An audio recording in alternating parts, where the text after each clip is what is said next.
जरांगेंना मुंबईत मोर्चा काढण्यास परवानगी मिळाली। आझाद मैदानात एकदिवसीय आंदोलन करता येणार। मनोज जरांगेंचा आंतरवालीतून मुंबईकडे कूच। आंदोलन एका दिवसाचं नाही तर बेमुदत असेल। मनोज जरांगेंची ठाम भूमिका। आंदोलनावर ठाम। सरकारचं शिष्टमंडळ जरांगेंची भेट घेणार। विखे पाटील पुण्यात जरांगेंची भेट घेणार। सरकारकडून जरांगेंना चर्चेसाठी निरोप। उद्धव ठाकरे सहकुटुंब राज ठाकरेंच्या घरी बाप्पांचं घेतलं दर्शन। मुख्यमंत्र्यांनीही घेतलं राज ठाकरेंच्या गणपती बाप्पांचं दर्शन। उद्धव ठाकरेंनंतर फडणवीस राज ठाकरेंच्या घरी झाले होते दाखल। मुख्यमंत्र्यांच्या वर्षा निवासस्थानी बाप्पा विराजमान। मुख्यमंत्र्यांनी सहकुटुंब केली बाप्पाची पूजा अर्चा। राज्यामध्ये गणेशोत्सवाची धूम। घरोघरी बाप्पाचं शास्त्रशुद्ध पद्धतीनं पूजन तर मोठ्या मंडळांच्या बाप्पाच्याही दर्शनाला भाविकांची रीघ।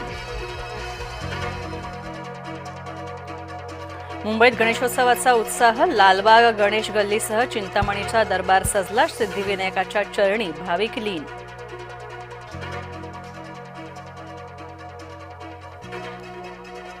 पुण्यात गणेशोत्सवाचा जल्लोष। ढोलताशांच्या गजरामध्ये बाप्पांचं आगमन। मानाच्या गणपतींच्या उत्साहात मिरवणुका।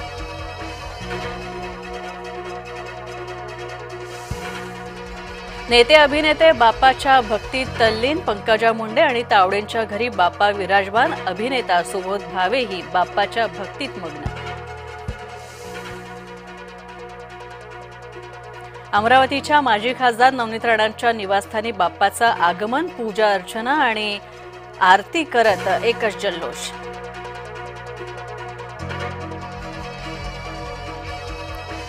नाशिकच्या पहिला मानाच्या गणपतीच्या मिरवणुकीला सुरुवात। चांदीचा पहिला मानाचा गणपतीची मिरवणूक रविवार करंजाकडे मार्गस्थ।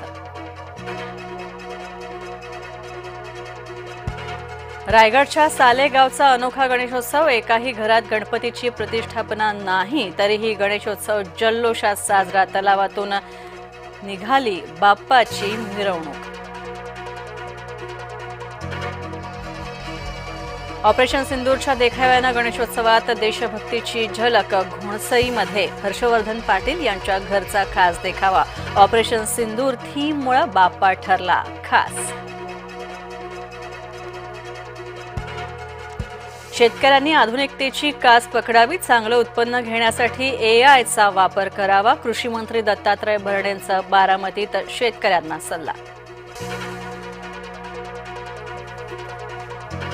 अतिवृष्टीग्रस्त शेतकऱ्यांना सरकारकडून लवकरच दिलासा मिळण्याची शक्यता। शेतकऱ्यांना लवकरच सरकारकडून मदत मिळेल। महसूल मंत्री चंद्रशेखर बावनकुळेंची घोषणा। अष्टपैलू क्रिकेटपटू आर अश्विननं तडकाफडकी आयपीएलमधून केली निवृत्तीची घोषणा। 16 वर्षांच्या आयपीएल कारकिर्दीला राम राम। अमेरिकेनं भारतावर लावलेलं अतिरिक्त 50% टॅरिफ आजपासून होणार लागू। ज्वेलरी, टेक्स्टाईल आणि वाहनांचे सुटे भाग बनवणाऱ्या कंपन्यांना सगळ्यात जास्त बसणार फटका।